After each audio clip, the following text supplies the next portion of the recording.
প্রশংসা আসলে আমি কার করব? ডিরেক্টরের প্রশংসা করব, প্রডিউসারের প্রশংসা করব, শাকিব খানের প্রশংসা করব, নাকি এখানে রনি আছেন, তারপর মিমি, নাবিলা, নাকি আমার প্রশংসা আমি করব? তুফান কোন লেভেলের সিনেমা বা আমাদের সিনেমাকে কত দূর এগিয়ে নিয়ে যাবে না যাবে, এটা কিন্তু আপনারা দেখলে আপনাদের লেখনির মাধ্যমে, আপনাদের নিউজের মাধ্যমেই কিন্তু সেটা দেশবাসীর কাছে পৌঁছাবে, আগ্রহ তৈরি করবে, তারা হলে এসে সিনেমাটা দেখবে। আমি কেন এই ছবিতে আমি ইনক্লুড হলাম? শাকিল ভাই, রনি এবং রাফি যখন আমাকে কল করলো যে আপনার সঙ্গে একটু কথা আছে, আসুন। আমি যখন দেখলাম শাকিব ভাইয়ের সঙ্গে আমার এর আগে যতবার দেখা হয়েছে, কোনো হয়তো অ্যাওয়ার্ড প্রোগ্রামে অথবা কোনো ব্যক্তিগত কোনো প্রোগ্রামে, সেখানে ওনার কথাবার্তা শোনার পর আমার মনে হয়েছে যে উনি আসলে বাংলা সিনেমার জন্যে মানে ডেডিকেটেড একজন মানুষ, শুধুমাত্র অভিনেতা নন। আমরা অনেকে ইন্ডাস্ট্রিতে কাজ করি, কিন্তু সেটা অনেকে করি শুধুমাত্র রুটি রুজির জন্যে, কেউ করি সিনেমার স্বার্থে, কেউ করি শিল্পের স্বার্থে।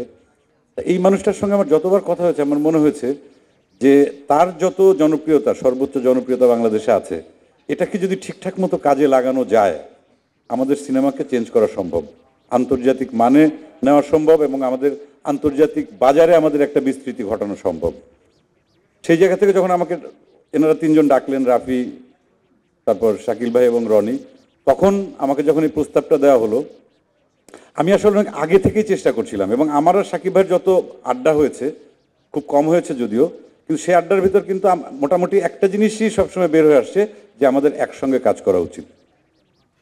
এটা আমারও যেমন বিশ্বাস ছিল, এবং এটা একটা আমার জন্য কি বলবো, আমি বলবো যে একটা সুযোগই, যে দেখি আমরা যদি একসঙ্গে কাজ করে যদি আমার কিছু দর্শক আছে, তার অনেক দর্শক আছে, বা আমরা একসঙ্গে কাজ করলে পরে যদি অধিকাংশ দর্শককে যদি আমরা সিনেমা হলে আনতে পারি, আমরা নেক্সট টাইমে অনেক বড় বড় বাজেট নিয়ে আমরা বড় বড় ছবি করতে পারবো।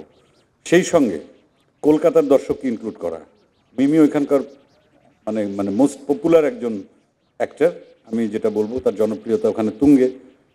তার মানে কি, আমরা আমাদের সঙ্গে আমরা একাত্ম হয়ে কাজ করব, সেই সঙ্গে কিন্তু আমার মনে হয় কি যে সারা পৃথিবীতে যত বাংলা ভাষাভাষী আছেন, যত দর্শক আছেন, তাদেরকে শুধুমাত্র ছোট্ট একটা শক্তি দিয়ে আসলে তাদেরকে ধরা সম্ভব না।